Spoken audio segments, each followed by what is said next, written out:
Bonsoir à tous et bienvenue à Controverse, votre émission de débat contradictoire sur la télévision du Burkina. L'opposition menace de descendre dans la rue et surtout demander la démission du président si rien de sérieux n'est fait dans le domaine de la sécurité. Et au même moment, des populations sont dans la rue, cette fois-ci à l'est, à Fadan-Gourma, pour exiger des mesures urgentes dans le domaine de la sécurité auprès des autorités. Ce qui nous amène à poser la question ce soir. La gestion de la crise sécuritaire est-elle une question d'homme ou un sursaut collectif? Sinon, quelle est l'issue donc dans cette affaire?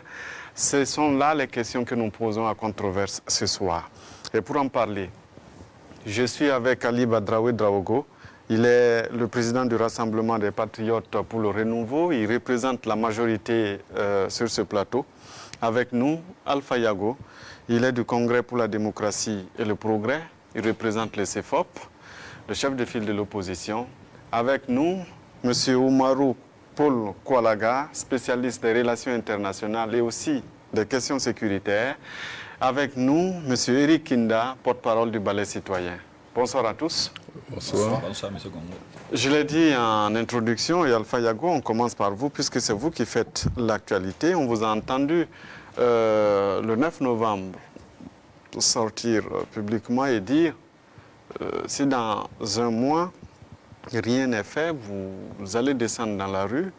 La question que l'on vous pose, est-ce que pour vous, aujourd'hui, la question sécuritaire est une question d'homme? Merci, M. Gongo. Mais avant de répondre à votre question, permettez-moi de sacrifier donc à quelque chose qui est devenu la tradition maintenant, depuis que notre pays subit donc, les attaques terroristes, donc depuis 2015. Donc, je voudrais m'incliner devant la mémoire de toutes les personnes disparues suite donc à cette barbarie, mais également souhaiter un prompt rétablissement à tous ceux qui sont blessés suite à ces nombreuses attaques. Pour revenir à votre question, cela fait donc 6 longues années que le Burkina subit donc ces attaques terroristes.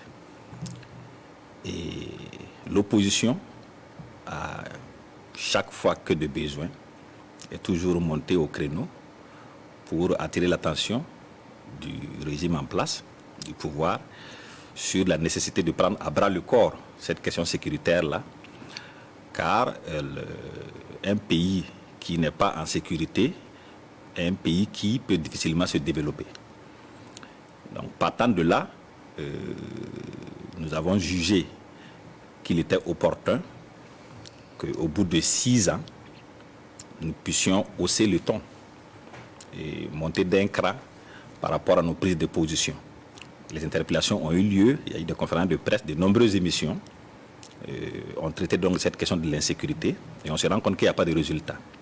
La question précise, c'est de savoir est-ce que c'est une question d'homme? Absolument, mais pour répondre à cette question, il faut que je campe un peu le décor. Absolument. Et une fois que ça s'est fait, je pense qu'il était bon, lors de cette conférence de presse-là, de monter d'un ton et d'interpeller les autorités pour leur signifier le ras-le-bol de l'opinion, qui s'exprime de plusieurs manières. Et l'opposition ne peut pas rester silencieuse face à cette souffrance de la population. Et quand on veut faire une analyse précise, et pour répondre à votre question, il y a eu de nombreux changements à la tête du ministère de la Défense, à la tête du ministère de la Sécurité, à la tête du commandement de l'état-major. On se rend compte que le résultat est toujours le même. Par conséquent, on est en droit de se poser la question légitime si effectivement il n'y a pas un problème de leadership et donc subséquemment un problème d'homme quant à la gestion de la question sécuritaire. Est-ce que ceux qui prennent les décisions au plus haut niveau sont réellement les personnes les mieux habilitées, les mieux à même de résoudre ces questions-là? Est-ce que ça ne vous amène pas à vous poser la question contraire? Parce que 4e ministre de la Sécurité, 4e chef d'état-major, jusque-là, comme vous le dites, si rien ne change, est-ce que finalement, vous ne vous dites pas, attention, ce n'est plus une question d'homme, mais peut-être un sursaut collectif, peut-être? On peut dire que ça peut ne pas être qu'une question d'homme. parce que c'est les hommes qui déterminent la stratégie, hein. C'est les hommes qui déterminent les politiques en place. Et quand je prends par exemple l'exemple de l'ordre de programmation militaire qui a été voté depuis 2019, doté d'un budget de 725 milliards, à nos jours, sauf preuve du contraire, moins de la moitié de ce budget-là a été utilisé. Donc vous pouvez difficilement dissocier le fait humain sur l'incapacité de résorber ces ressources-là. Or, nous savons que pour des questions aussi urgentes, aussi importantes, aussi cruciales que la question de l'insécurité, qui touche directement la vie de nos populations, la lourdeur administrative et les questions de procédure ne peuvent en aucun cas justifier la non-utilisation de ce montant conséquent, 725 milliards, alloués à nos FDS pour pouvoir nous défendre. Donc, vous considérez avec moi qu'il y a un problème d'homme quelque part, même si ce n'est pas qu'un problème d'homme. Ali Badra Ouedraogo va vous répondre. Je ne vais pas répondre à mon grand frère Alpha Yago, je vais répondre au CFOP. Vous me permettrez également de pouvoir sacrifier à cette coutume-là, qui consiste donc à présenter toutes nos condoléances les plus attristées au peuple burkinabé et aussi témoigner de notre solidarité et notre compassion à l'endroit donc de tous ceux qui sont d'une manière ou d'une autre impactés par le terrorisme. La majorité présidentielle est sur ce plateau ce soir pour déjà recadrer le débat politique qui, à notre sens, est en train de partir dans tous les sens. Mais je vois que du 9 novembre à aujourd'hui, 11 novembre, les positions ont beaucoup évolué. Parce que tout de suite, quand j'écoute l'intervention donc du grand frère Alpha Yago, il dit que ça peut ne pas être uniquement un problème d'homme. Pourtant, l'opposition a été catégorique le 9 novembre pour dire si dans 30 jours, un mois, il n'y a pas de résultat, nous allons arpenter les rues pour demander au président du Faso de démissionner. Et aujourd'hui, on nous dit qu'il se peut que ça ne soit pas uniquement un problème d'homme. Donc, je veux déjà que l'opinion puisse donc voir la différence entre ce qui a été dit le 9 novembre et ce qui se dit ce soir. Mais cela ne nous étonne pas, parce qu'en réalité, ça démontre, vous m'excuserez un peu du peu, l'inconséquence de l'opposition. Je le dis et je l'assume. Si vous me permettez, je vais revenir un peu en arrière, regarder dans le rétroviseur pour faire un peu le point. L'opposition a marché, je pense que si ma mémoire est bonne, c'est courant juin. Pendant que nous étions en plein dialogue politique sur des questions notamment en lien avec la sécurité, l'opposition a quitté la table du dialogue politique pour aller marcher. Quelques mois plus tard, l'opposition a introduit une correspondante auprès du chef de l'État pour demander à revenir sur la table donc, des négociations au niveau du dialogue politique. Le chef de l'État, dans sa magnanimité et dans sa volonté de pouvoir effectivement donner une chance au dialogue, a accédé à cette requête. Et on s'est retrouvé, rien qu'en septembre. Qu'est-ce qui s'est passé en septembre en termes de conclusion du dialogue politique? Primo, nous avons tous, la classe politique dans son ensemble, nous avons décidé que désormais, nous n'allons plus nous invectiver dans la presse pour dire que la situation sécuritaire, le terrorisme là, ce n'est pas parce que la gouvernance est mauvaise que le terrorisme sévit, et ce n'est pas l'opposition qui est responsable du terrorisme. Parce que vous avez entendu un peu que de par presse interposée, on s'est quand même invectivé. Et à l'issue de cela, nous avons lancé un appel commun à l'ensemble du peuple burkinabé de se solidariser autour du chef de l'État et des FDS et des VDP afin que nous puissions faire chorus pour, évidemment, défendre notre territoire.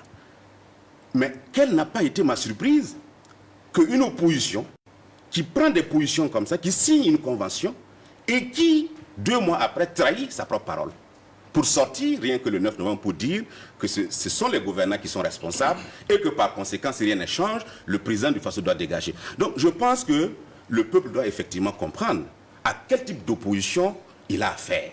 C'est pourquoi moi j'estime aujourd'hui que cette situation-là, à moins que ça ne soit une volonté réelle de récupération politicienne qui soit derrière ça, cette situation est une situation liée à quoi?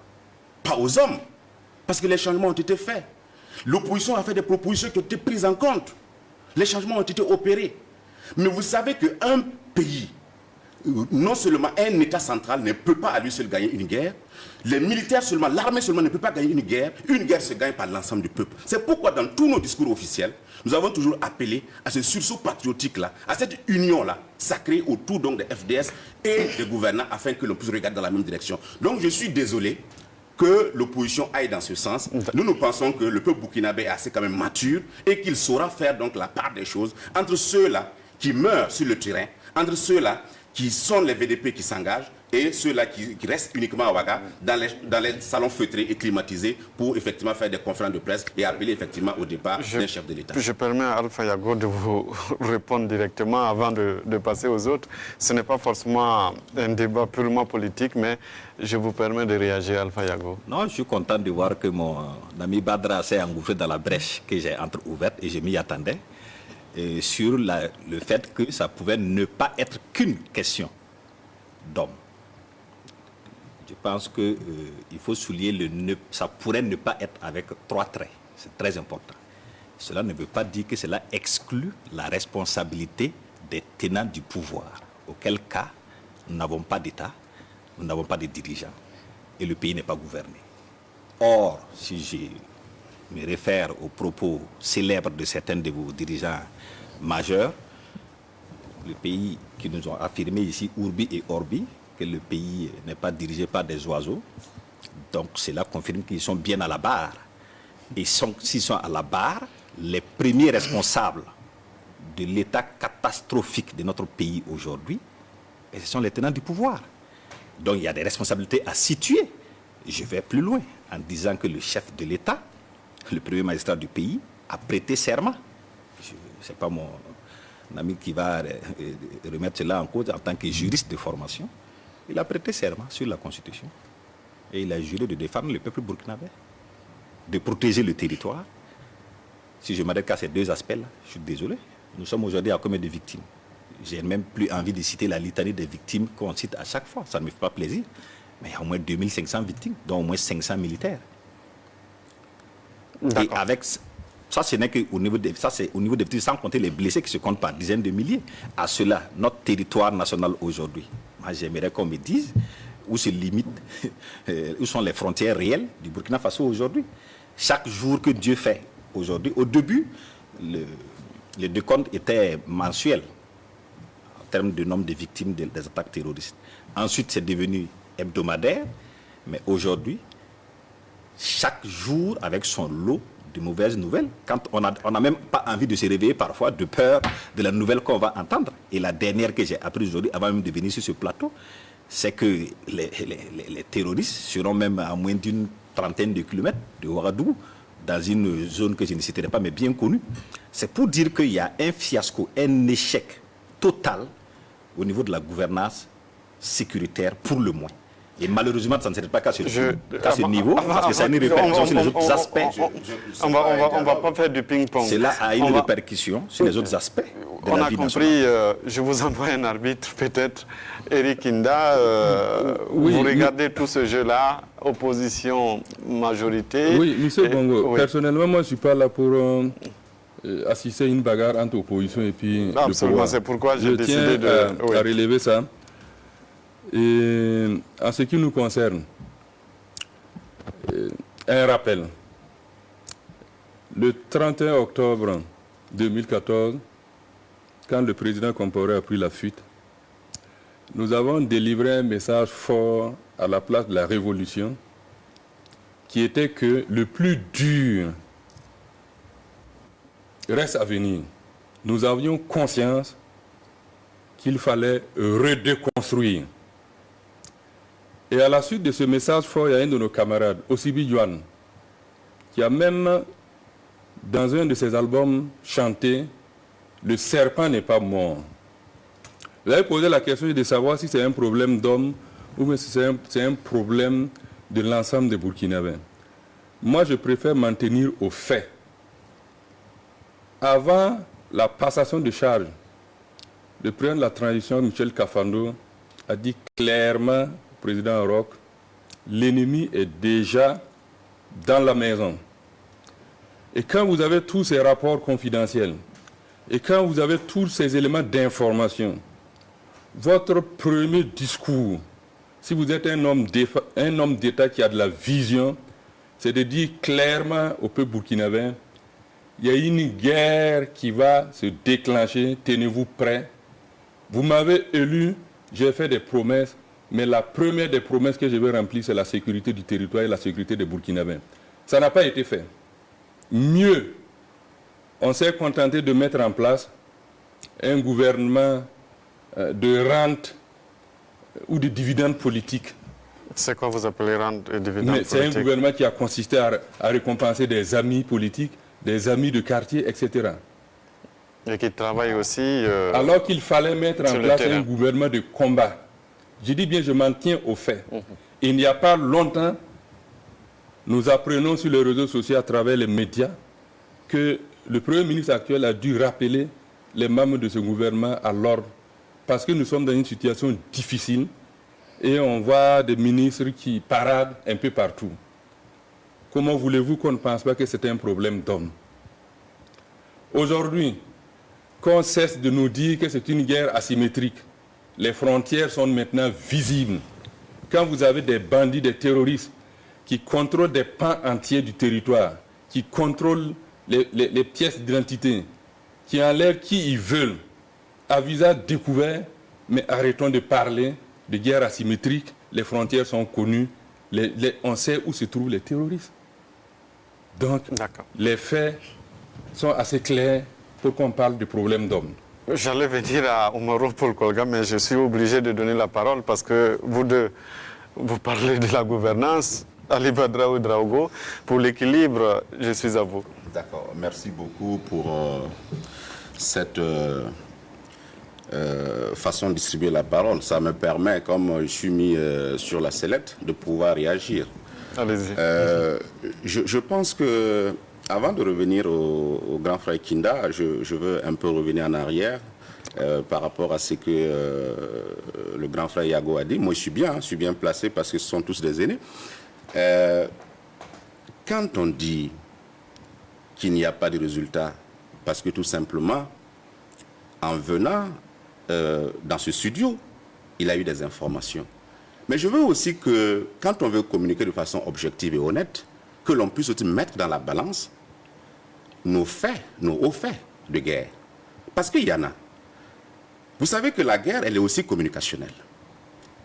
Ceux qui sont aujourd'hui au front, qui se battent et qui donnent leur vie pour sauvegarder donc la patrie et nous permettre, nous autres, d'être là ce soir pour discuter, c'est des gens qui aiment la vie comme nous. Ils ont laissé des familles pour aller. Donc, quand dans ce contexte-là, nous voulons parler, il faudrait que nous puissions avoir un peu d'égard pour ces gens-là. Parce que tous les propos que nous disons, s'ils ne sont pas dans le sens, ils ne vont pas dans le sens de les encourager, mais aujourd'hui on dit ça ne va pas. Il n'y a pas de souci. Même nous, au niveau de la majorité, nous le disons haut et fort que nous ne sommes pas contents de la manière dont les choses se passent. Parce que les résultats auxquels on souhaiterait parvenir ne sont pas tangibles. Et il n'y a pas une situation, la seule, qui ait impacté négativement notre gouvernance sous le magistère du président Kaboré, que la question sécuritaire. Donc nous ne sommes pas là ce soir pour dire qu'en réalité, ça va. Mais nous sommes là, en tant que Burkinabé, pour regarder ce qui a été fait. Si ça ne nous permet pas d'atteindre des résultats optimums, qu'est-ce qu'on peut faire? C'est là que nous disons que nous devons aussi, dans notre élan de communication, encourager ceux qui sont au niveau des différents fronts. Parce que quand il dit que les terroristes sont à 30 km de Ouaga, mais je dirais aussi que rien que ce soir, une vingtaine de terroristes ont été neutralisés du côté de Gargaboulé. C'est un fait. Rien que hier, du côté de Pensa, une dizaine de terroristes ont été neutralisés. Bien avant, entre le 1er novembre et le 7 novembre, il y a une vingtaine de terroristes qui ont été neutralisés et ça a été dit officiellement par l'armée. Mais ces gens viennent pour mourir. Les Burkinabés demandent simplement à vivre. Donc même s'il y a 1 million de terroristes qui tombent et qu'à côté, il y a un seul Burkinabé qui perd la vie, ce n'est pas une bonne chose. C'est pourquoi nous devons nous battre. Mais nous battre, je dis, quand vous regardez dans l'histoire, l'Algérie a été confrontée au terrorisme pendant combien de temps? Comment l'Algérie s'en est sortie? C'est à travers l'implication effective et entière de toutes les couches de la société. Si c'est le président Roch qui le dit, on peut dire c'est un politique qui se cherche. Mais les FDS elles-mêmes disent ça, martèlent ça tous les jours, qu'il faut l'implication et la collaboration de nos populations. Mais quand on dit que parce que nous donnons ces gens, on adopte cette posture, c'est parce que nous fuyons nos responsabilités, loin de là. Cette guerre aussi, nous la menons. avec nos faiblesses, mais avec aussi nos réussites. Je veux dire qu'il est tout en bien, lorsque nous sommes à un côté de la table, de pouvoir donc jeter l'anathème sur les autres. Il est difficile pour un président, pour tout président de faire la guerre. Ce n'est pas le président Kaboré seulement. Tout président qui est convaincu de guerre, c'est difficile. Mais maintenant, comment on fait? Quelqu'un l'a dit, et je le répète ici, si nous on va voulons... revenir sur comment on fait. Je termine rapidement. Oui. Si nous voulons, nous pouvons mettre en évidence notre intelligence collective pour vivre ensemble, pour réussir ensemble. Dans le cas contraire, nous allons tous périr comme des moutons. Oumarou Paul Kalaga, tout à l'heure, M. Kinda disait les frontières sont connues, les acteurs sont connus, il faut aller les chercher. Est-ce que c'est comme ça que les choses se présentent? Bon, on aurait bien voulu que ce soit de cette manière, mais il faut dire que pour une entrée, pour planter le décor, il faut dire qu'il faut déjà, dans un premier temps, essayer de circonscrire le contexte, d'une part, une cartographie. J'ai bien entendu ça et là des choses qui ont été dites, donc je le situe à deux niveaux. D'abord l'environnement, et puis ensuite les acteurs. Évidemment, quand on interroge avec un certain nombre de leviers, on peut comprendre qu'il y a deux choses qui apparaissent quand j'ai écouté les uns et les autres. Évidemment que les menaces aujourd'hui sont là identifiées, on les connaît, ce sont des menaces terroristes. Aussi avec d'autres types de menaces qui se sont venues se mettre sur, je veux dire, la menace principale qui est la menace terroriste. Donc on a le grand banditisme, on a les autres types de menaces. Mais aujourd'hui, je veux dire, nous sommes dans une situation où il y a une question de survie. Et ça, c'est un premier levier. Et le deuxième aspect, on sent évidemment la psychose et la peur qui s'invitent, et ça, c'est évident. Donc, pour dire qu'aujourd'hui, très sereinement et froidement, pour aller un peu plus avec un certain élément technique, nous dirons, pour commencer, que nous sommes dans un environnement, pour emprunter un mot des Américains, des grands stratégistes, diront que pour ceux qui travaillent sur ces questions savent que nous sommes dans un contexte VICA, qui va résumer un peu les propos des uns et des autres. VICA, V, volatile. Nous sommes dans un contexte éminemment volatile, malgré les volontés, malgré les adaptations à la menace, malgré les efforts fournis là par les acteurs politiques, évidemment, parce que ce sont eux d'abord au premier degré qui prennent les décisions, parce qu'on a bien identifié les menaces, mais les volatiles, on n'arrive pas à cerner. Et ça peut expliquer pourquoi les uns et les autres aujourd'hui peuvent ne pas comprendre, et cela m'amène vers la seconde lettre qui est I, qui est l'incertitude. L'incertitude aujourd'hui par rapport aux acteurs, par rapport même à l'environnement, au contexte sécuritaire, mais bien sûr, avec d'autres types d'environnements, nous nous interrogeons. Nous nous posons des questions. Est-ce qu'aujourd'hui, malgré les différentes stratégies, malgré les politiques mises en place, est-ce qu'on est sûr aujourd'hui de venir à bout de ce phénomène, qu'il faut le dire, on l'a répété à plusieurs fois, c'est un phénomène insaisissable, c'est un phénomène, évidemment, je regarde mon vis-à-vis en face, qui dit effectivement qu'on connaît les ennemis, c'est ce qu'il dit, ça reste peut-être à démontrer, qu'on connaît bien sûr les frontières, mais comprenons que cette analyse, à mon sens, peut être un peu monocausale. Il faut l'intégrer dans plusieurs dimensions. Donc cette incertitude fait qu'aujourd'hui, quelle que soit la volonté, quelle que soit la capacité, quelles que soient les ressources, les moyens qui sont mis, le changement d'homme, cette incertitude est une donne à prendre en compte qui fait que c'est assez difficile. Et la troisième lettre, la complexité de la menace. C'est une menace multiforme.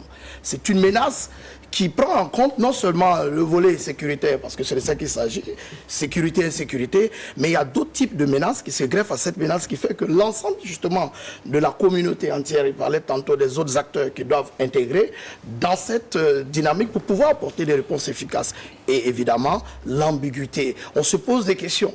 Aujourd'hui, est-ce que la situation dans laquelle nous vivons, si on ne fait pas des analyses très froides posées, pas des analyses qui sont, évidemment, je comprends bien les deux acteurs qui sont des acteurs politiques qui s'invitent au débat, et c'est tout à fait légitime, donc la peur, la psychose, et tout ce qu'il y a autour fait que, finalement, l'ambiguïté de cette menace, le fait qu'on n'arrive pas à saisir, nous complexifie et aggrave la situation, de sorte que peut-être les demandes, les désirs de sécurité, les besoins de sécurité qui sont réclamés par les populations, qui sont tout à fait légitimes, aujourd'hui n'arrivent pas, peut-être pas d'une part, le parti qui est au pouvoir avec ses alliés veulent immédiatement donner des réponses. J'ai bien saisi l'intervention de M. Yago d'entrée du jeu, qui peut-être pour les gouvernants, ce qu'on peut leur reprocher, de n'avoir pas eu suffisamment le courage, et ça, la société civile également l'a intervenu, pour dire que nous avons en face une menace qui n'est pas prête tout de suite d'avoir immédiatement des réponses. Mais pour des raisons évidemment de gouvernance, on est obligé. Le dit tout le temps, il a même répété le 1er novembre. Oui, absolument. Au départ, ce n'était pas aussi évident. Et donc, dans l'esprit de l'opinion, des populations, ils s'attendaient, j'ai entendu des terminologies dès le départ, on a eu à débattre, on a traité de bandits un certain nombre d'acteurs, parce que si c'était uniquement que des bandits, on ne serait pas aujourd'hui 6 ans après, en train de chercher encore des solutions, même si on a des politiques, même si on a des stratégies. Donc, à mon sens, il a manqué au départ une ferme volonté, on a pris, je m'excuse du terme, des raccourcis d'analyse pour faire des analyses en indexant X ou Y, et après on a bien compris qu'il fallait aller au plus loin cette analyse pour cartographier et le contexte et les acteurs. Je pense que déjà c'est cette difficulté aujourd'hui qui nous expose davantage, et les populations légitimement ont raison de réclamer beaucoup plus de sécurité, de désir de sécurité, de besoin de sécurité. Sinon aujourd'hui, pour dire la vérité, la situation elle est dégradée. Très rapidement, quand on suit les faits, déjà dans un premier temps, on a commencé avec une région, le Sahel. L'arc a évolué l'Est. Deuxième région, après, on allait au centre-nord. Donc, au départ, c'était que les 3 régions. Ensuite, on a évolué, on allait vers le nord. Donc, nous, on appelait à l'époque ces 4 régions des régions, des zones à risque, mais à pression. Et après, on a allé un peu plus loin. Après, c'est la boule du Mou qui s'invite. Ensuite, on a aujourd'hui le Grand Ouest, si je peux me permettre ce terme, avec les hauts bassins, les cascades, et puis à la frontière de la Côte d'Ivoire dans le sud-ouest. Donc, sur 13 régions, on a aujourd'hui 8 régions qui sont aujourd'hui dans la menace, mais aussi avec, j'allais dire, beaucoup plus de zones à risque, à pression, et ça fait évidemment peur. Et je comprends légitimement que les uns et les autres, aujourd'hui, puissent ne pas forcément aller dans le même sens, que ce débat soit très enlevé. D'abord, Eric Kinda, c'est ce que vous expliquez. Revient sans cesse la question de l'union sacrée pour faire face à la menace et à la situation. La grande question, c'est comment réaliser cette union sacrée. En réalité, les grands hommes politiques qui ont gagné des guerres avec leur population, avec leur peuple, ce sont des hommes politiques qui se sont montrés comme des modèles. Le problème de l'exemplarité. Prenez l'histoire. Ho Chi Minh a gagné parce que Ho Chi Minh était proche des siens. Sous la Révolution, avec de maigres moyens, nous avons résisté aux frères maliens, au Mali voisin, parce que le peuple a adhéré. Aujourd'hui, pour réaliser cette union sacrée-là, il va falloir que les dirigeants actuels fassent ce que j'appelle un suicide, renoncer à leur propre nature pour pouvoir réaliser cette union sacrée-là. C'est-à-dire on ne peut pas, un système de prédation ne peut pas réaliser une union sacrée pour faire face à la situation que nous vivons actuellement. Il y a un fossé entre les citoyens, les Burkinabés lambda et les décideurs. Il faut avoir le courage de le dire. Quand le Burkinabé moyen, quand le Burkinabé lambda regarde comment ces dirigeants vivent et vous les appelez à faire l'union sacrée, c'est difficile. C'est ça le problème. D'accord. Ali Badra Ouedraogo. Je pense qu'on on me donne un peu du grain à moudre, parce que je suis un peu le fil du débat. Au départ, c'était que le président n'était pas bon. Donc, la guerre ne se mène pas comme il se doit. J'ai dit, il faut qu'on s'unisse. Il faut qu'on fasse chorus autour donc, de nos combattants et du gouvernement pour que ça puisse marcher. Mais avec ce que le grand frère Eric vient de dire, je vois que tout le monde est d'accord avec moi sur donc, le principe de l'union. Que sans union, on ne peut pas gagner. Donc ça, je veux le relever. Maintenant, il poursuit pour dire, mais pour que cette union soit, il faut que l'exemple vienne du côté des dirigeants. Et je suis entièrement d'accord avec lui. Pour ceux qui ont l'habitude de m'écouter, moi je dis, il n'est pas question pour moi, parce que j'ai un positionnement politique qui me met aujourd'hui au niveau donc de la majorité présidentielle que je représente ici, que je vienne défendre l'indéfendable. Et tout le monde me connaît pour ça, à commencer par le milieu dans lequel je suis issu. Donc c'est pour dire que quoi? Que les gouvernants doivent avoir le minimum de respect pour les populations. Ce qui n'est pas le cas. Moi, j'ai fait, avant ce débat, moi j'ai fait une tribune. Tous ceux qui me suivent sur ma page personnelle Facebook l'ont lu. Où je dis que pendant que des Burkinabés sont en train d'errer, parce que ce sont des déplacés internes, qu'on n'est pas encore arrivé à permettre à ce qu'ils puissent donc préserver leur dignité. Parce que la prise en charge humanitaire laisse à désirer. Pendant que des VDP, des soldats sont en train de tomber au front, il y a des gouvernants qui n'ont pas compris que nous sommes en guerre et qui continuent de faire comme si les choses étaient comme avant. Il faut une catharsis. Il faut que les gens comprennent que cette guerre-là, l'union sacrée que nous appelons de tous nos voeux, l'exemple doit venir d'abord du côté des dirigeants. Et que les choses futiles dans lesquelles nous nous versons quotidiennement, les festivités inutiles dans lesquelles nous sommes. On l'a dit tout à l'heure, le Premier ministre a recadré Mais il n'y a pas si longtemps. Vous voyez, M. Gomo, il interdit par exemple réalité, la question principale que cette situation de terrorisme-là pose, c'est laquelle? C'est la question de la survie de la nation. Et quand il s'agit du Burkina Faso, moi je pense que nous devons, en tant qu'acteurs politiques, transcender. Nous transcender. Pour dire que le seul parti politique qui vaille la peine actuellement d'être défendu, c'est le parti Burkina Faso. Le seul logotype d'un parti aujourd'hui qui vaille la peine d'être défendu, c'est le drapeau de Burkina Faso. Et quand c'est comme ça, il n'y a pas des Burkinabés qui sont bons pour la guerre, qui meurent, et des Burkinabés qui jouissent de la vie. Quand vous êtes en guerre, il y a effectivement un minimum d'efforts à faire. Ça, c'est des contraintes. Donc nous voulons. Et au niveau de la majorité, parce que les gens estiment que dans cette guerre-là, la majorité est complice. Non, nous disons en tant que politique, parce que c'est nous qui avons battu campagne pour que le président Kaboré soit là où il est. Donc aujourd'hui, nous sommes comptables de son bilan. C'est pourquoi nous disons à tous les ministres qui ont eu la chance d'être appelés à des fonctions de responsabilité, qu'aujourd'hui, le pays n'est plus normal. Et quand c'est comme ça, chacun doit avoir un comportement irréprochable afin que nous puissions donner une chance que les populations nous suivent et que, in fine, l'union sacrée soit... Malheureusement, il n'y a pas un ministre sur ce plateau pour se défendre, donc je vais vous arrêter tout de suite parce que sur la question, j'ai l'impression qu'il y a unanimité alors que vous êtes de la majorité. Non, monsieur Gongo, voilà. je suis d'abord burkinabé avant d'être de la majorité. D'accord, mais soyons précis parce que Eric Indam, même qui soulève le sujet, a dit tout à l'heure que le Premier ministre a été obligé d'intervenir. Ça veut dire quand même qu'il y a une prise de conscience et qu'il y a des gens à un niveau de responsabilité qui se disent attention, voilà, il faut recadrer. Non, en fait, il ne fallait pas attendre 6 années pour recadrer les gens. Ça devait être dès le départ. Il y a un point au moins, il y a le mérite. Enfin, le gouvernement n'est pas là. Je suis obligé d'apporter des non, vous n'êtes précisions. pas l'avocat défenseur du gouvernement.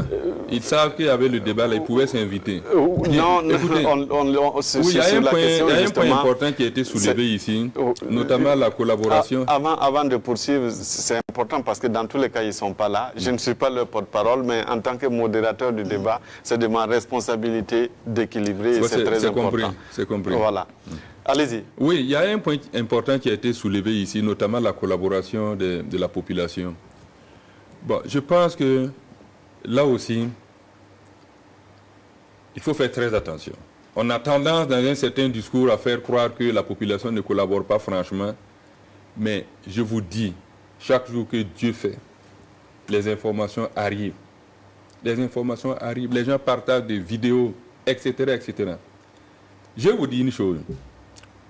Au niveau du Balai citoyen, nous avons une cellule chargée de la question de sécurité. Nous travaillons d'arrache-pied. Quand il y a eu les massacres de Tanwalbougoum, nous avions, nous, des informations de première main. Nous avions des éléments d'analyse que nous avions voulu partager avec l'autorité en charge de la sécurité, à savoir le ministre de la Sécurité. Nous avons adressé une demande d'audience qui n'a jamais été accordée jusqu'à ce que le ministre soit débarqué. Et après, on va dire que les citoyens ne collaborent pas. Ça, c'est un problème. Il faut arrêter de dire ça. Les gens collaborent. Et aujourd'hui, quand vous prenez les zones contrôlées et occupées par les terroristes, mais si l'État est absent, ils vont collaborer avec qui? Si les forces de défense ne sont pas présentes sur le terrain, ils collaborent avec qui? Vous avez des endroits où les populations ont dit qu'eux, ils préfèrent collaborer avec les terroristes que de collaborer même avec l'État, avec les FDS. Qu'à chaque fois qu'ils le font, ils viennent et après ils repartent et eux, ils se font massacrer. Vous avez des citoyens burkinabés qui ont des informations aujourd'hui, qui ont peur même de partager parce qu'ils l'ont déjà fait et ça n'a pas donné. Et mieux, au jour d'aujourd'hui, l'ennemi s'est donné les moyens même pour savoir qui donne l'information. D'accord. En fait, Oumarou Paul Kalaga, est-ce que ce que vous voulez dire, c'est quand par exemple 300 personnes sont sur des motos, traversent des villages pour aller faire des exactions quelque part, est-ce qu'on ne peut pas dire qu'il peut y avoir des alertes qui peuvent être données? Oui, c'est pourquoi il a été toujours dit que en fait, le terrorisme naît au sein des populations et que c'est à l'intérieur des populations que le terrorisme va prendre fin. Peut-être que c'était pour ouvrir une brèche par rapport à la collaboration des populations. Quand on dit de collaborer, effectivement, il y a un défi, le défi de voir enfin, des informations qui vont aller vers un certain nombre d'acteurs, qui sont notamment les forces de défense et de sécurité. Et après, on sait que la difficulté majeure, c'est la protection. Est-ce qu'on collabore et qu'est-ce qu'on met en place pour pouvoir voilà, être protégé au cas où les forces de défense et de sécurité, pour des raisons dont on sait souvent de façon stratégique, ne sont peut-être pas à protéger individuellement l'ensemble des populations. Ça, c'est va être un leurre de penser qu'on peut protéger une force de défense et de sécurité et une population. Ça, c'est assez difficile. Et donc, du coup, ce qui va marcher, et ça, il faut, en plus du renseignement, on l'a dit, qui est venu chaque fois comme un élément qui manquait dans le chaînon ou qui a été difficile au départ, mais aujourd'hui on peut le reconnaître que ça fonctionne assez bien parce qu'il y a plusieurs types de renseignements, un type de pédagogie, mais il y a le renseignement humain. Et l'une, je l'ai dit, des stratégies ou l'une des méthodes qui peut marcher aujourd'hui, c'est qu'effectivement, en dehors de l'aspect de la protection qui est assez important, c'est pas à négliger, et il y a des voies et moyens, il y a des mesures qui sont prises, peut-être qui ne sont pas peut-être dévoilées, qui permettent à ces populations de peut-être alerter de façon, comme vous le faites dans votre cellule, sans forcément être dévoilées. Ça, c'est le premier aspect. Maintenant, je vais dire 300 personnes qui, effectivement, traversent une zone d'un point A à un point B assez visible. Mais bon, si l'autorité n'arrive pas peut-être à réagir, on peut penser qu'il y a un déficit ou qu'il y a un manque peut-être de volonté, ou peut-être qu'aujourd'hui je m'inscris peut-être à relativiser cette idée de dire souvent qu'il y a un manque d'équipement, mais je vous assure que en un temps record, il n'est pas évident de pouvoir, parce qu'en général il y a des cellules dormantes au sein des populations, au sein des communautés, et si dès le départ on n'anticipe pas pour alerter, il va être difficile dans les heures qui suivent immédiatement, sans forcément j'allais dire, faire l'avocat du diable des forces de défense et de sécurité. En un temps record, il n'est pas évident qu'on puisse stopper une colonne de 300 motos qui sont en train de circuler ou qui sont en train de mener une offensive alors qu'on aurait pu procéder par anticipation. Ça peut expliquer pourquoi, quelque part, la collaboration de la population est sollicitée, mais doit davantage agir en anticipation que pas autre chose peut-être après, sans forcément ne pas dire que la population ne collabore pas. Alpha Yago. Okay. À écouter les uns et les autres, il est clairement établi qu'aujourd'hui, la priorité de notre pays, c'est la question de la sécurité. Ça, c'est une évidence, c'est même une lapalissade. Et partant de là, j'ai écouté donc mon ami Badra s'exprimer là-dessus, il a parlé notamment de la question donc, de l'union sacrée. Personne n'est contre cette union sacrée, a priori. Seulement, cela appelle des actions concrètes, des mesures fortes, une rupture dans le mode de gestion. Et cela appelle l'exemplarité, cela appelle une volonté politique forte pour quand même rapprocher les populations, rapprocher le peuple, unir le peuple. En un mot, il s'agit donc d'une question d'unité nationale aujourd'hui. Car c'est notre vivre ensemble dans ce qui était jadis le Burkina Faso avant 2014 qui est en jeu aujourd'hui.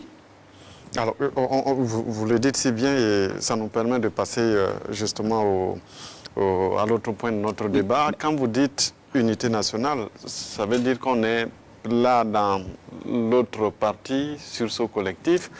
Quand vous dites par exemple, si rien de sérieux et de concret n'est entrepris, qu'est-ce que vous voulez dire? Ça renvoie à quoi? Oui, parce que quand mes amis de la majorité, représentés ici par M. Ouedraogo Badra,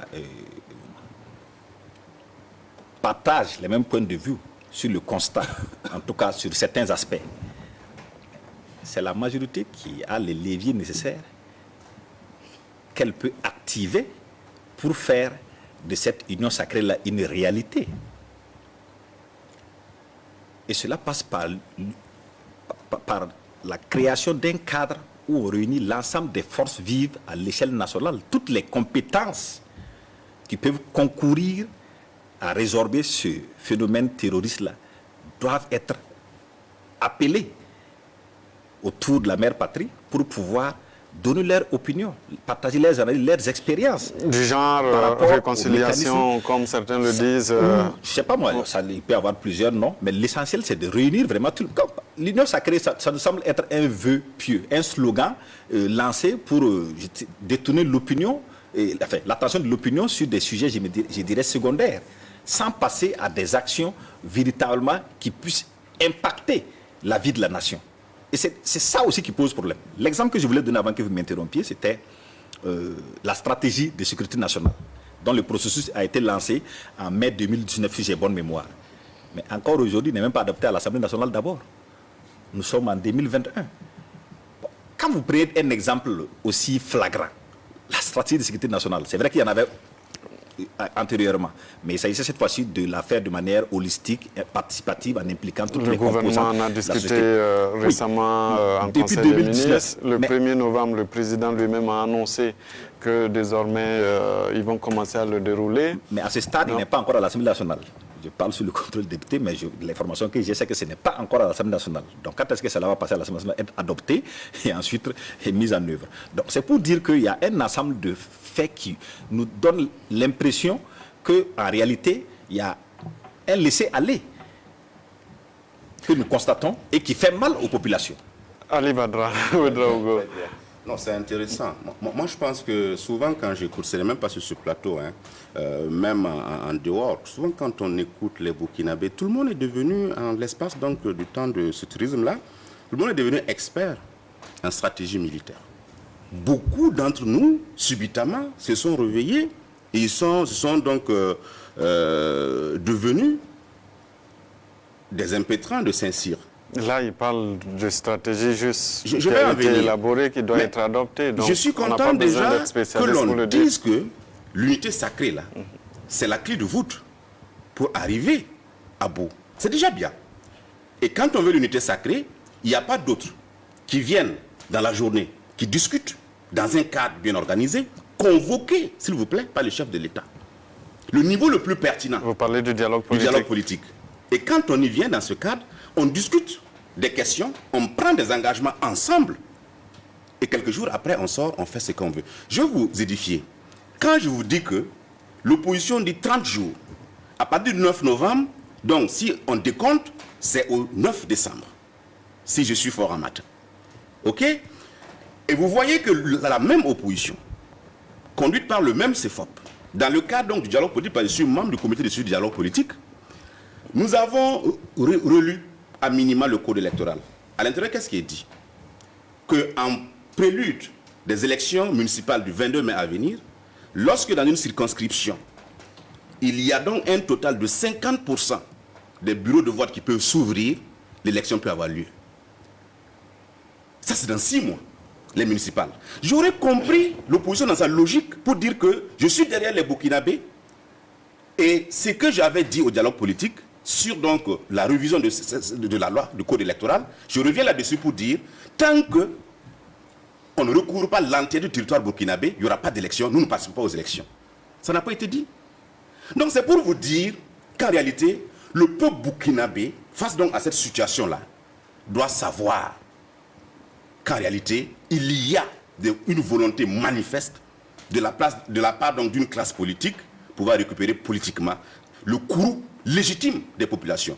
Moi, quand je vois la déclaration des ressortissants de l'Orum, Ça m'interpelle. Parce que c'est des gens qui sont sur place, qui vivent la situation. Quand je vois la manifestation d'hier, de Ougoul Moufi, ça m'interpelle. Ça m'interpelle. Maintenant, il faut qu'on sache qu'est-ce qu'on veut. Il y aura un temps, si nous arrivons à sécuriser le pays, il y aura un temps où on va repartir en campagne, on fera la politique. Mais pour le moment, la question n'est pas à ce niveau. Je termine Vous voulez rapidement. dire que c'est plus un débat politique? Non, je termine rapidement. C'est un débat politique parce que l'opposition est au courant qu'en 30 jours, on ne peut pas régler cette question. Le spécialiste l'a dit. L'opposition même est au courant qu'après le 9 décembre, elle peut marcher. Mais ce n'est pas la solution. La solution...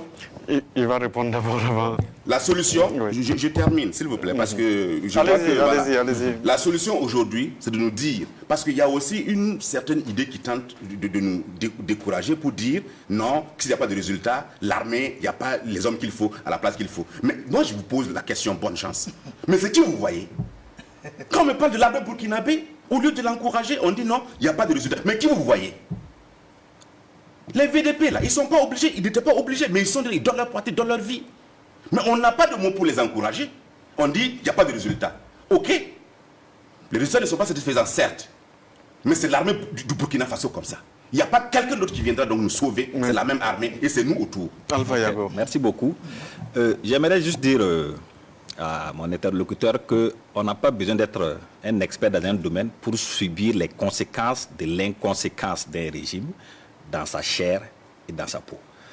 Donc quand il y a des victimes, quand on est victime de l'insécurité, quand on ne peut plus circuler comme bon nous semble dans notre propre pays, quand on dort la peur au ventre, on n'a pas besoin d'être un expert pour exprimer son point de vue sur ce que nous vivons et ce que nous ressentons. C'est notre droit le plus légitime. Ça, c'est le premier aspect. Le second aspect en rapport avec l'attitude du CEFOP qu'il dénonce. J'aimerais juste le répéter une fois de plus, comme le CEFOP l'a toujours dit, nous sommes une opposition républicaine.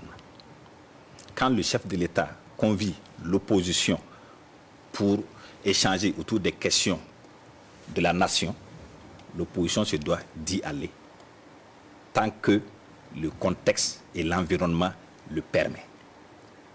Quand vous regardez la démarche de l'opposition, jusque-là, nous avons procédé par des émissions médiatiques, des sorties médiatiques, ensuite des conférences de presse, entre autres. Nous avons fait une marche le 3 et 4 juillet. Et lors de notre dernière conférence de presse, on a donné 1 mois à la majorité pour trouver une solution.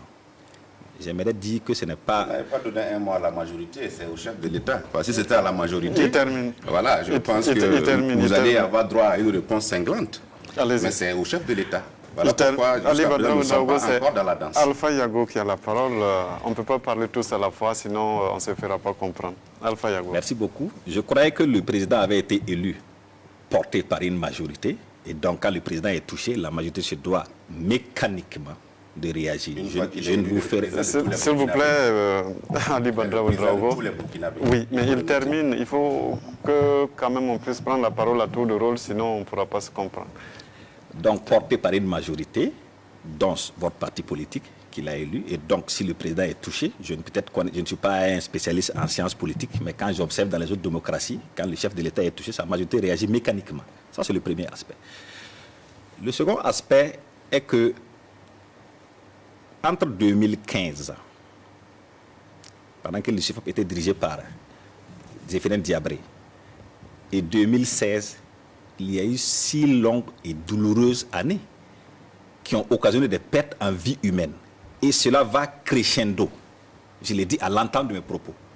Le décompte mensuel est passé à un décompte hebdomadaire, ensuite on est au quotidien.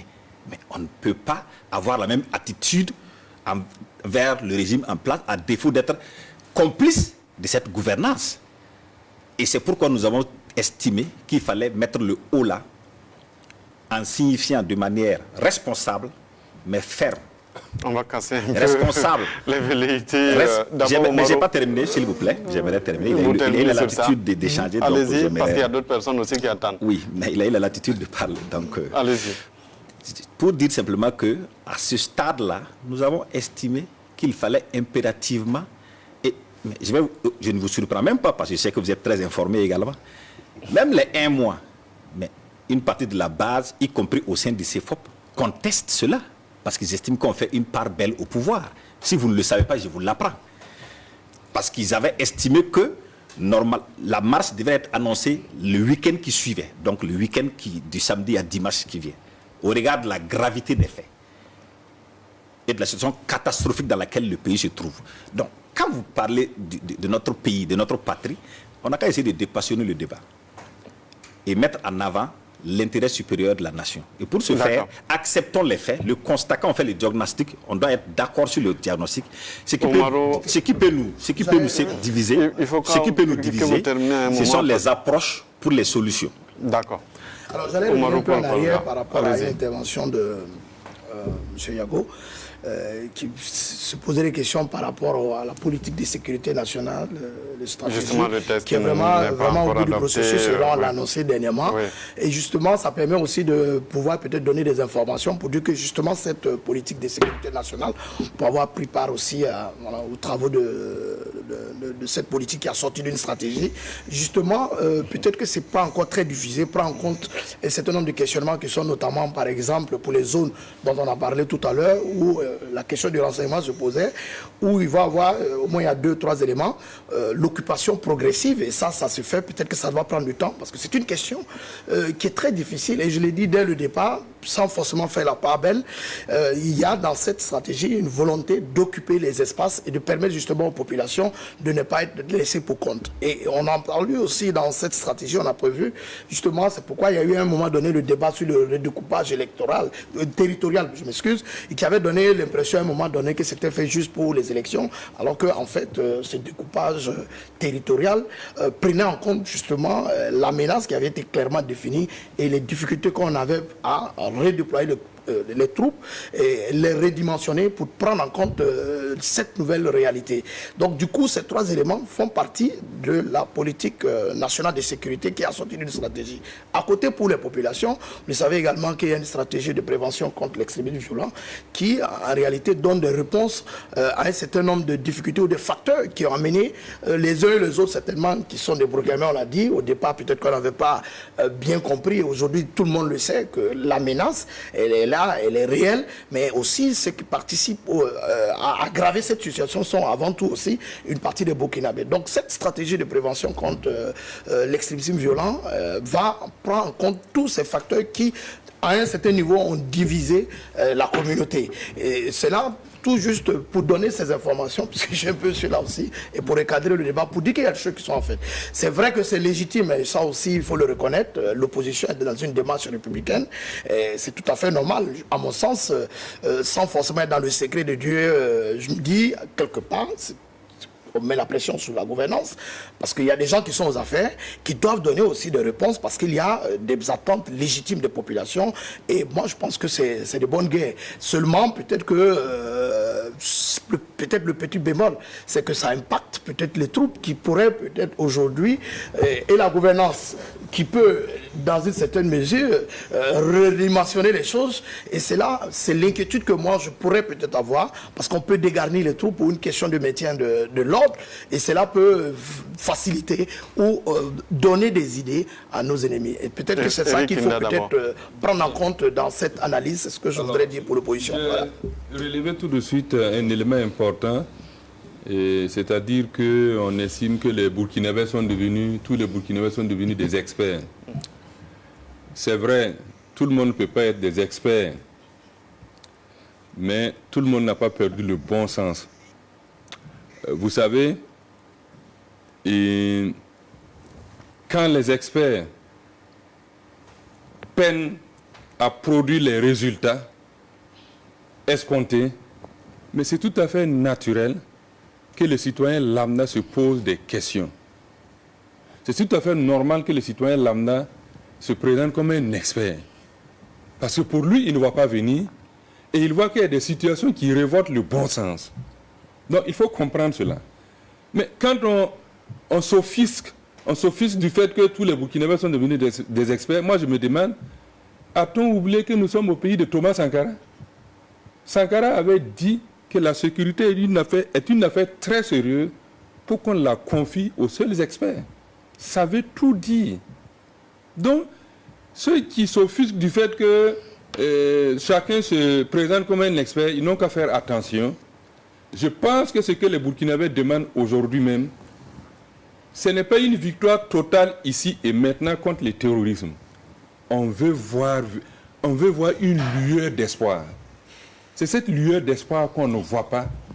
Plongeant donc tout le monde dans le découragement total, dans la spéculation, dans les grains, dans les cabarets, quand vous entendez les uns et les autres parler, mais ça donne l'impression qu'effectivement tout le monde est devenu expert. Mais si les vrais experts se sentent frustrés, ne sont pas d'accord, mais qu'ils se sentent interpellés et qu'ils travaillent à ce qu'on voit cette lueur d'espoir-là. Autrement dit, ça va continuer ici. Oui, il veut répondre d'abord, comme c'est une question purement sécuritaire. On revient à vous tout à l'heure. Je pense que c'est une question très sérieuse. C'est pourquoi, justement, la politique de sécurité nationale a pris en compte l'ensemble de tous les acteurs. Ne sont pas limités aux acteurs qui travaillent forcément sur la question de la sécurité, mais on a interrogé non seulement toutes les couches de la société, mais toutes les spécialités, parce que cette question ne peut pas se résoudre uniquement comme on l'avait envisagé à l'époque. Donc militaro-stratégique, ce sont les experts, mais à côté aussi on a une autre dimension de politique. C'est ce débat qu'on assiste. À côté, on a la société civile, mais on a aussi les communautés qui ont leur mot et qui ont des réflexions assez intéressantes. Et c'est tout ça qu'on a pris en compte justement pour produire maintenant. Peut-être qu'il faut il y a des morts, c'est vrai, il y a des attentes, mais il faut donner peut-être aussi quelque part du temps parce que à peine on nomme un nom, à peine on nomme des dirigeants, le temps de déployer le dispositif, souvent l'impatience ou peut-être que la communication qui n'est pas véritablement courageuse fait que les populations sont légitimement en droit de se poser des questions sur l'efficacité. Non, merci. Il y a une citation de feu le capitaine Thomas Sankara qui est sortie ici. On ne confie pas uniquement la sécurité parce qu'elle est essentielle, elle est nodale, elle est vitale aux simples experts. Je termine pour dire que, parce qu'on ne la confie pas aux simples experts seulement, c'est pourquoi chacun de nous doit être un agent, n'est-ce pas, qui contribue à ce que nous puissions avoir des résultats. C'est pourquoi je reviens à ce que je dis, qu'aujourd'hui, sur ce plateau, personne n'est arrivé à me convaincre que l'unité sacrée autour de cette question, ce n'est pas ce qu'il faut. C'est déjà bon, et je le souligne. Je veux dire, il est ressorti ici que l'opposition est républicaine. Je ne conteste pas l'opposition dans son caractère ou dans son esprit républicain. Mais je fais constater que l'opposition est en droit de marcher. Mais peut-être qu'il faut contextualiser et nous ramener tous, en tant que classe politique, à comprendre, à avoir une même compréhension de la notion de la République.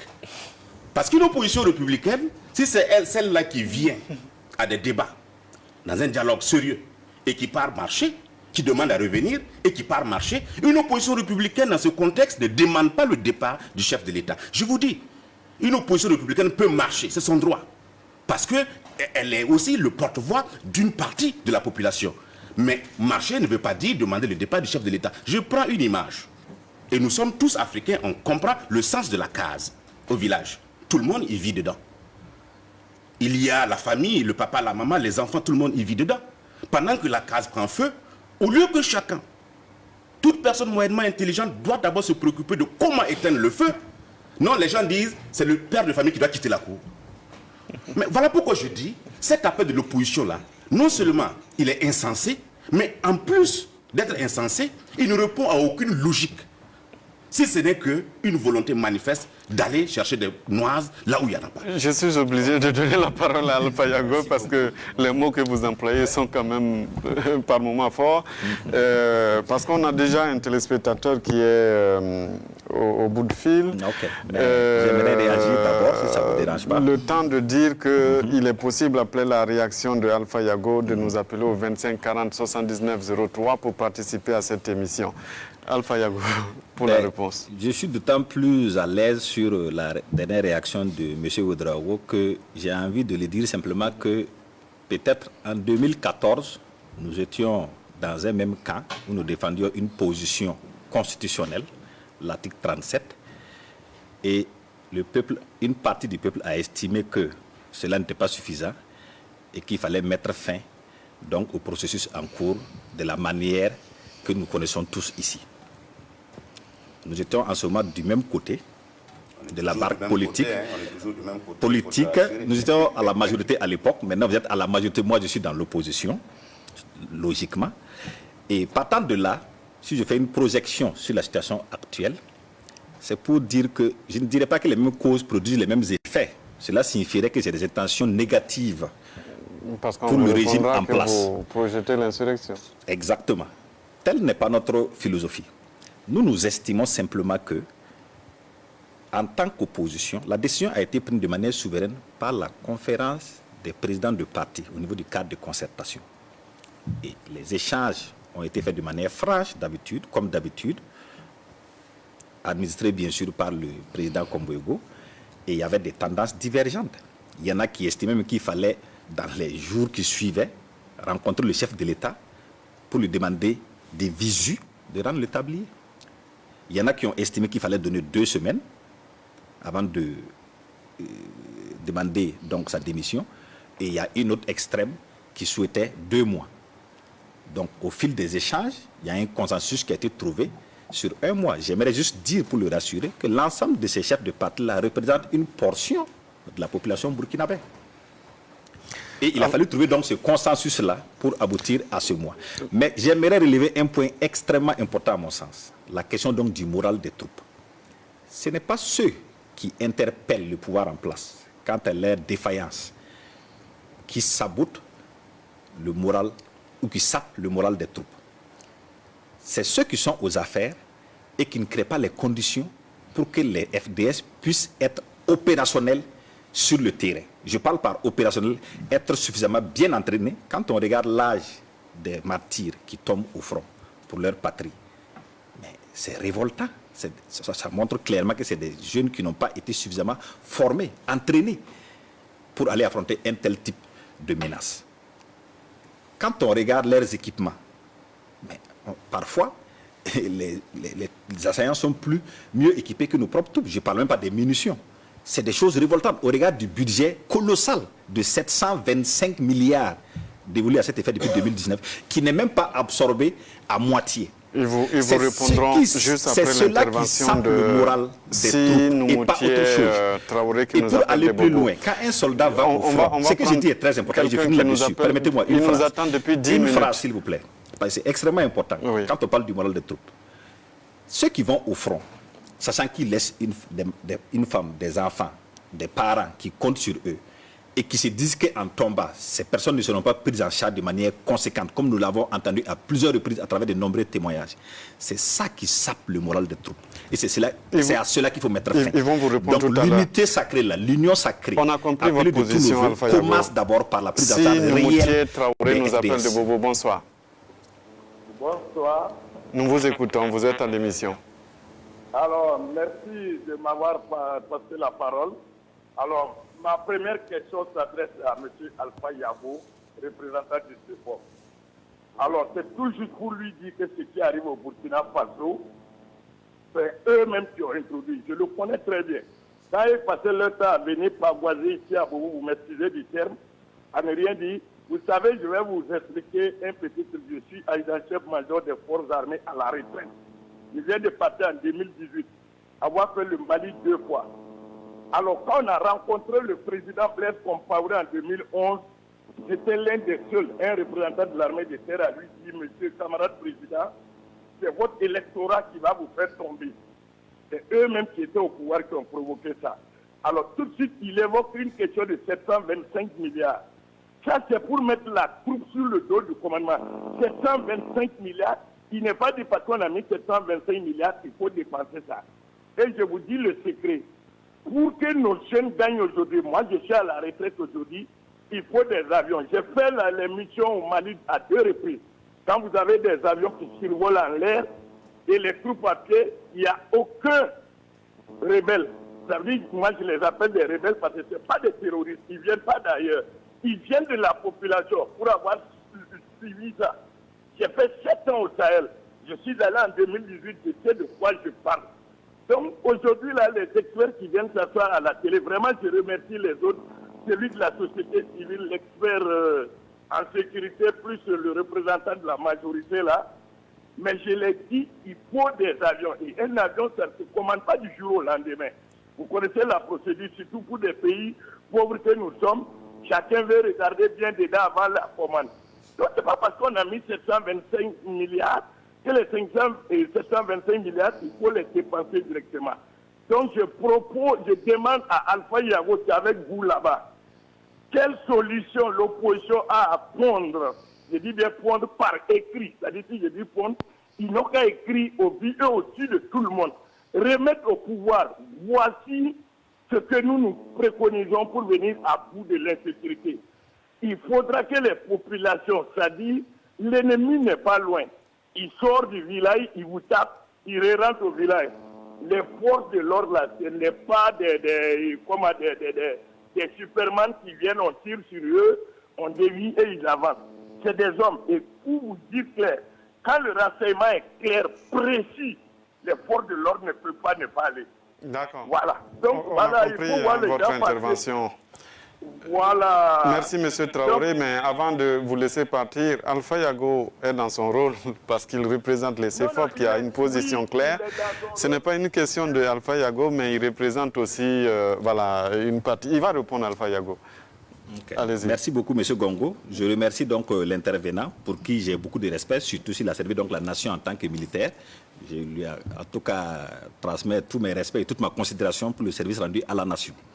Quant à ma présence à Bobo de Lasso, au cas où il ne le savait pas, c'est simplement ma ville natale et j'ai le droit d'y aller et d'y circuler comme tout le monde.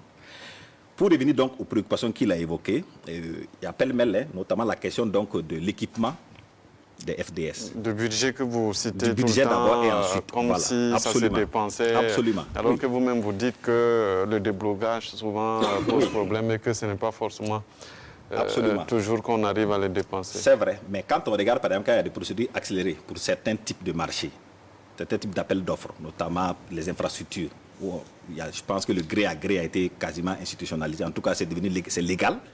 C'est des procédures donc accélérées pour pouvoir donc mettre en œuvre certains projets. Bon, j'imagine qu'au niveau de l'armée, si au niveau des infrastructures, qui pour moi sont moins importantes que l'équipement de nos FDS dans un contexte où nous sommes en guerre, parce que nous sommes en guerre. Ça a été dit depuis 2019 par le président Komboigo lors d'un de ses discours dans sa province à Yako. Donc, à partir du moment où nous sommes en guerre, mais on ne regarde pas sur les mécanismes à mettre en œuvre pour l'acquisition de nos armements. Cela tombe sous le sens. Maintenant, quant aux propositions de l'opposition, mais l'opposition, lors de toutes ces sorties, peut-être qu'il ne suit pas l'actualité régulièrement, lors de chacune de nos sorties, notamment à travers nos conférences de presse, on a toujours interpellé, critiqué, mais toujours fait des suggestions et des propositions. Pour prendre le cas, par exemple, notre dernière sortie, lors de la conférence de presse, il y a des propositions concrètes qui ont été faites. Et je peux de les lire rapidement. L'opposition Deux exemples pour avancer, le CFOP parce que propose nous donc sommes la mise en le place temps. dans les meilleurs délais d'une commission composée d'experts pour évaluer la qualité du matériel militaire acquis au profit de nos FDF, conformément aux standards définis. S'assurer de la qualité de la flotte aérienne dont il a parlé, relativement aux informations circulant sur la qualité douteuse et les conditions d'acquisition de nos avions militaires. Et doter conséquemment, le dernier point, nos FDS en moyens matériels de combat mieux adaptés. C'est pour dire que c'est des propositions concrètes que nous avons eu à faire lors de notre déclaration du Monsieur Siaka Soro nous appelle du Sourou. Bonsoir. Siaka Soro est là. Voilà, nous vous écoutons. Je suis en ligne. Je vous salue tous. Merci beaucoup pour cette émission. Moi, j'appelle du Sourou. Plus précisément sur le périmètre aménagé de la vallée du Sourou. Donc, je vais me tromper, hein. Je vais demander pardon aux gars de la majorité de modérer un peu le dialogue. Parce que s'il peut un jour sortir sur le terrain, voir ce que nous vivons, il va comprendre. L'intervenant vient de dire que c'est nous-mêmes les terroristes. Je ne suis pas parfaitement d'accord. Nous sommes sur le terrain, on sait de quoi on parle. L'air est grave, plus grave. Donc, trouvons ensemble la solution. La solution est dans les mains de l'État. Pas ailleurs, c'est eux la solution. C'est eux notre dirigeant. C'est eux on a élu. Nous, on va voir qui. On n'a pas la force. On ne sait même pas où mettre la tête. Vous suivez tous les informations. Dire qu'on ne collabore pas, ce n'est pas vrai. On collabore franchement, mais rien ne va. Vous suivez la marche de l'Est. Vous avez vu ça à la télé. C'est clair. Ça ne va pas. On communique, mais rien ne va. Rien ne va. Tu appelles les dirigeants, rien. Même les forces de sécurité qui sont venus ici, ils ont tous fui.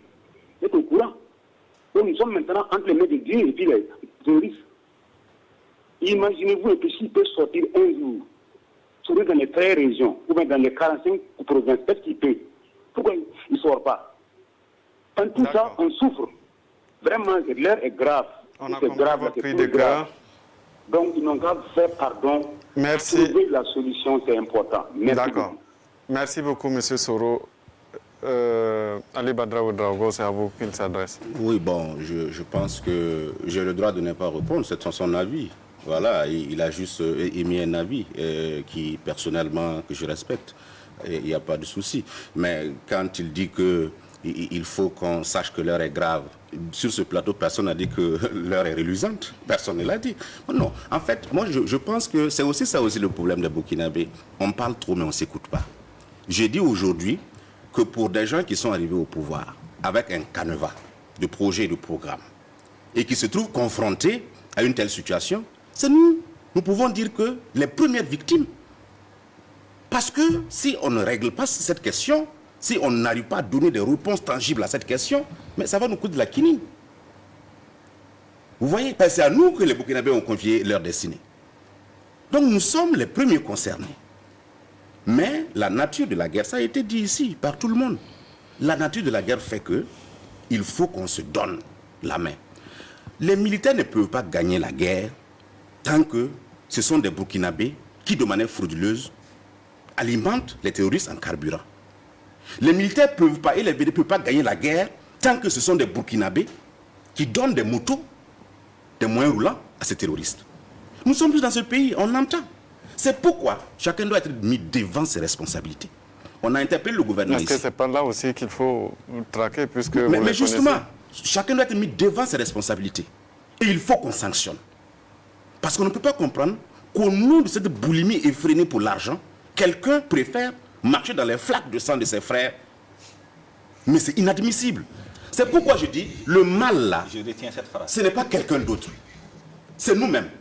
Et si nous voulons que ça cesse, et si nous voulons donc rendre service au FDS pour qu'elle puisse nous aider, à tous les combattants pour qu'ils puissent nous aider, nous devons opérer effectivement cette mue-là pour que nous puissions comprendre que c'est une question qui est relative à la survie de la nation. Et tout ce qu'on est en train de dire ici, c'est au nom de notre modèle de vie en société que nous pouvons le dire, la démocratie, avec ses implications. Mais si cette entreprise-là, on ne le souhaite pas, arrive à terme, mais nous n'allons plus avoir ce modèle de vie. Donc il faut qu'on regarde et que chacun se dise, c'est mon affaire à moi, ce n'est pas l'affaire des seuls gouvernants, ce n'est pas l'affaire des seuls militaires, ce n'est pas l'affaire des seuls VDP. J'ai ma part contributive à apporter et je le fais en tant que Burkinabé. D'accord, on écoute Madame Kindo, une téléspectatrice qui appelle. Madame Kindo de Waïguya, bonsoir. Bonsoir, monsieur. Nous vous écoutons. Oui, j'appelle de Waïguya. Bon, je peux dire que je suis fréquemment sur le terrain. Nous, on pouvait faire 60 km pour faire des animations. Présentement, à 10 km même, c'est impossible. On a vraiment peur. Alors que, bon, c'est les animations qui développent souvent le pays et les villages. Et, bon, présentement, vraiment, ça ne va pas. Même la nuit, à partir de 18 h, si ce n'est pas les jeunes, et les plus âgés, ceux qui ont l'âge de 50, 60 ans ne veulent même plus sortir dans la ville de Waïguya parce qu'on a peur, on ne sait pas qui on va croiser. Donc même dans la ville de Waïguya, je vous dis. Et je me dis que si l'opposition a une solution à notre problème, que vraiment ils partagent leurs solutions au lieu d'aggraver le problème, quoi. Parce que s'ils doivent faire des marches pour faire quitter ceux qui sont au pouvoir, bon, on ne sait pas à quel moment ils pourront trouver une solution à cela. Vraiment, c'est compliqué. Moi, en tout cas, je me dis que, on dit que, en tout cas, avec la solidarité, on peut beaucoup faire. Si vraiment, s'il y a la solidarité entre eux, On sait qu'après les dirigeants, c'est eux, l'opposition qui suit, ils sont du pays, ils ont des idées, peut-être qu'ils ont des moyens même pour nous faire sortir de ce problème. Bon, ils n'ont qu'à s'entendre pour faire, voilà. Sinon, vraiment, ça ne nous arrange pas, quoi. Merci, Mme Kindo. Merci d'avoir appelé. Ça ne nous arrange pas. On a bien compris. L'opposition qui a été interpellée d'abord, Alpha Yago. Merci donc à Mme Kindo pour son intervention très touchante. Ne plus pouvoir bouger, aller au-delà de 10 km de Ouéguia, la ville donc de M. Ouedraogo. Je pense que c'est vraiment un véritable souci. Et je suis sûr qu'il est de cœur avec eux, tout comme nous tous sur la table, autour de la table. Et elle pose la problématique donc de l'apport de l'opposition dans la résolution Parce que pour de la situation. elle, marcher certainement Voilà, peut absolument. plus complexifier la J'ai situation. donné quelques exemples ici de propositions que nous avons fait lors de notre déclaration. C'est dans la déclaration liminaire, ce que j'ai énuméré tout à l'heure, donc je ne reviendrai pas là-dessus. En dehors de ça, M. Badra, qui participe au dialogue politique, sait que nous avons toujours apporté une contribution, en tout cas à défaut d'être déterminante et au moins significative sur les questions sécuritaires. Et nous avons porté cette question-là souvent à l'ordre du jour, qui souvent n'y figurait pas. De même d'ailleurs que la question de la réconciliation nationale, qui pour moi aujourd'hui est plus ou moins même dépassée parce qu'on doit parler plus d'une question d'unité et de sursaut que de réconciliation, parce que l'heure est réellement grave. Et ce qui m'attriste le plus, c'est que l'impression que j'ai, c'est que je suis sûr qu'avec mon ami Badra, nous allons poursuivre les échanges après cet entretien, c'est le sentiment de gâchis. J'ai la profonde conviction, comme beaucoup de Burkinabés, que nous avons les compétences nécessaires. Il parlait tantôt des soldats, qui sont-ils? Nous avons les compétences nécessaires au niveau des militaires, au niveau des gendarmes, au niveau des policiers, même au niveau des spécialistes des questions en stratégie sur la sécuritaire. Nous avons ces compétences-là. Et on a l'impression que toutes ces compétences-là ne sont pas mises à profit, ne sont pas mises à contribution dans la résolution de la situation gravissime dans laquelle nous nous trouvons. Et je vous promets que c'est la plus grande frustration que je ressens à titre personnel. Nous avons quand même connu de soldats vaillants dans notre pays. Les 4 leaders historiques de la Révolution étaient des militaires. Nous avons eu après lui un militaire issu de ces 4 leaders historiques-là, le président Compaoré, qui a dirigé ce pays pendant 27 ans, où il y avait quand même une stabilité au plan sécuritaire. Ça, ce sont des faits. Je ne rentre pas dans la polémique. Madame je parle Kindo, des éléments vous factuels. parlez des manifestations, vous parlez de leaders historiques. C'est lié, puisque en termes de solutions... Oui, rapidement, parce qu'on n'a pas... En termes de solutions, j'ai dit qu'il y avait des officiers dans les différentes composantes de l'armée qui étaient capables de faire exister des leaders historiques. Et c'est quoi la proposition, justement? Et donc, en dehors de ces leaders historiques que j'ai énumérés, il y en a d'autres qui sont encore en vie, qui gravitaient autour de ce beau monde-là. Certains sont en prison. Aujourd'hui, nous avons le procès de l'affaire Thomas Sankara, 34 ans après, avec tout le respect que je dois qui n'est pas nécessaire. aux sankaristes, avec tout le respect que je dois à la mémoire du président Sankara et des 12 suppliciés, de même qu'à sa famille. De mon point de vue, au regard du contexte actuel, je précise bien. Ce n'était pas nécessaire? Je ne dis pas cela. De mon point de vue, la priorité était à mettre à contribution toutes les compétences dont certaines se trouvent à la barre aujourd'hui pour travailler à résoudre la question sécuritaire. Eric Ndava, vous Je ne répond. souhaite pas, je finis en termes pour les propositions. Donc pour dire que, et cette question n'est pas une question polémique pour moi, c'est un simple constat que je fais et j'estime qu'il faut savoir prioriser les choses. La priorité aujourd'hui, c'est la sécurité. Par conséquent, pour résoudre cela, il faut se passer d'aucune compétence pour y arriver. Les solutions, de mon point de vue, c'est de faire appel à l'ensemble de ces compétences-là, en ne tenant pas compte des divergences politiques ou même souvent pire, personnelles. On est obligé d'avancer parce que le temps court pour non, je contre veux nous. rebondir tout de suite sur les propos de mon frère Alpha Yago. Sur la question-là, je ne vais pas vous suivre.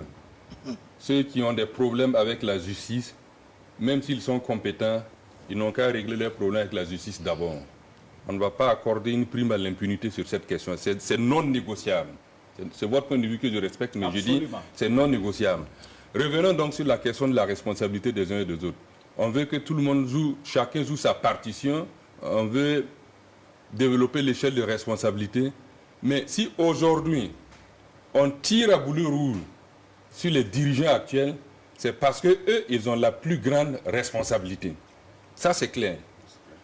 Aujourd'hui, on a démantelé un réseau de trafic de carburant. Qu'est-ce qu'on a fait? Il faut dire que les dirigeants actuels communiquent mal. Est-ce qu'aujourd'hui, dans un contexte d'insécurité comme le nôtre, est-ce qu'on a travaillé la législature même pour adopter, à la table. Voilà, pour adopter de nouvelles lois afin de pouvoir aider le pays à y faire face? Il n'en est pas question pour le moment. Je prends un exemple.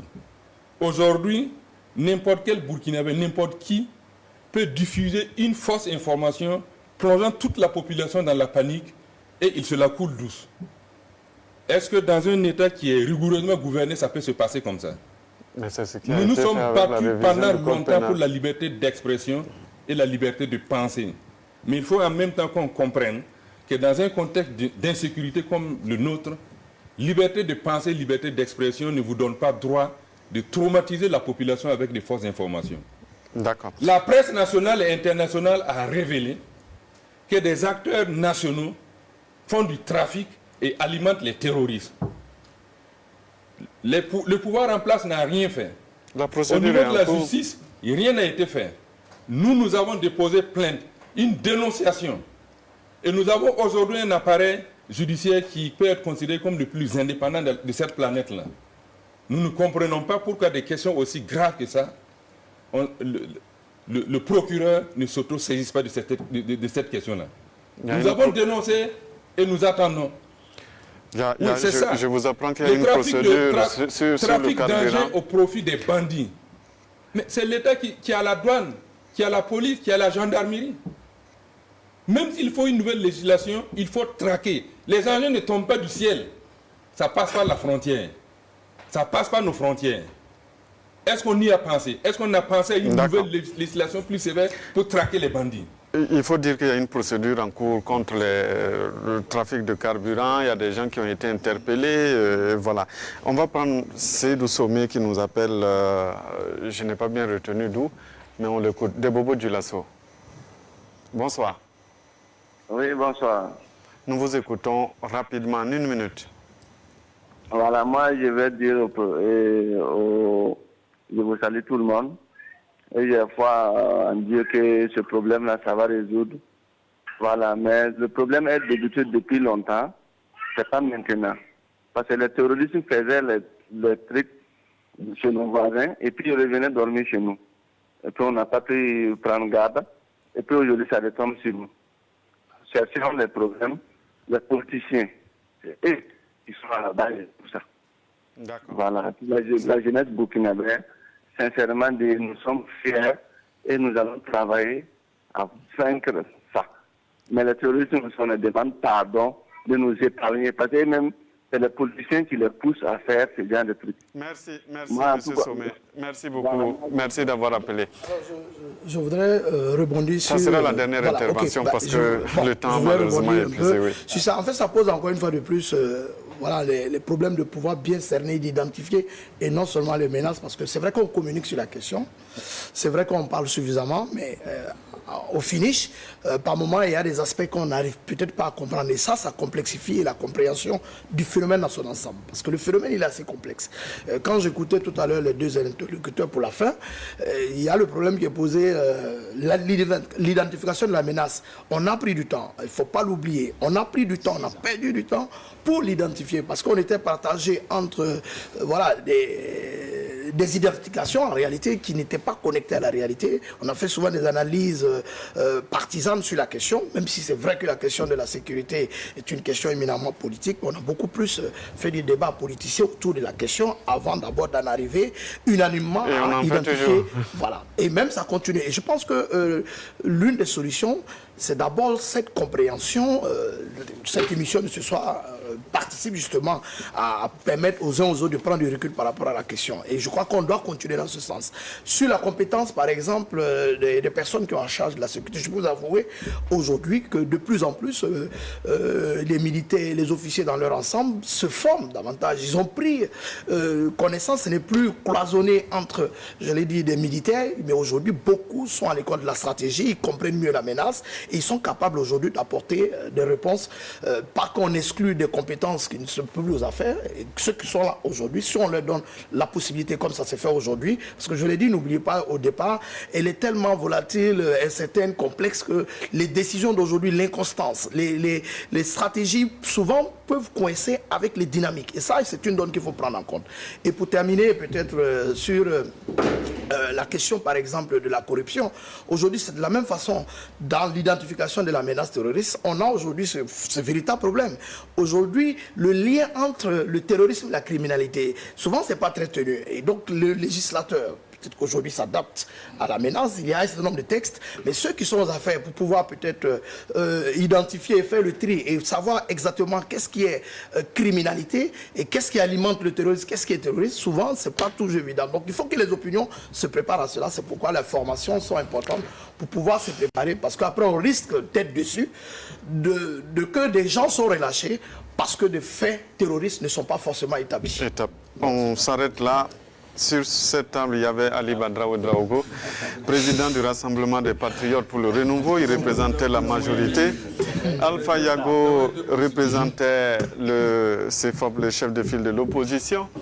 Nous avions Oumarou Paul Kwalaga, vous êtes spécialiste des relations internationales et des questions sécuritaires, et M.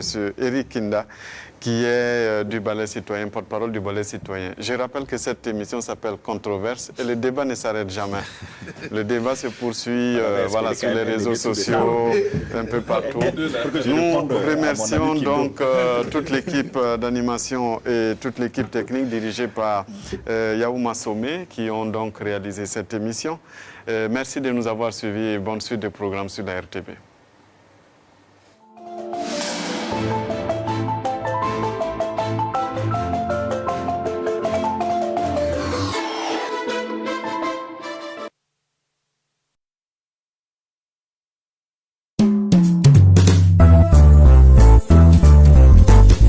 Vous savez très bien cuisiner à partir des mains locaux. La RTB vous offre une nouvelle opportunité de présenter vos recettes à travers l'émission Saveurs du Faso. Pour tous ceux ou toutes celles qui désirent participer à l'émission, contactez-nous au numéro suivant 70 23 81 19, 70 07 70 51, 70 56 64 40, 70 84 72 16 ou encore 70 47 1981. Cuisinier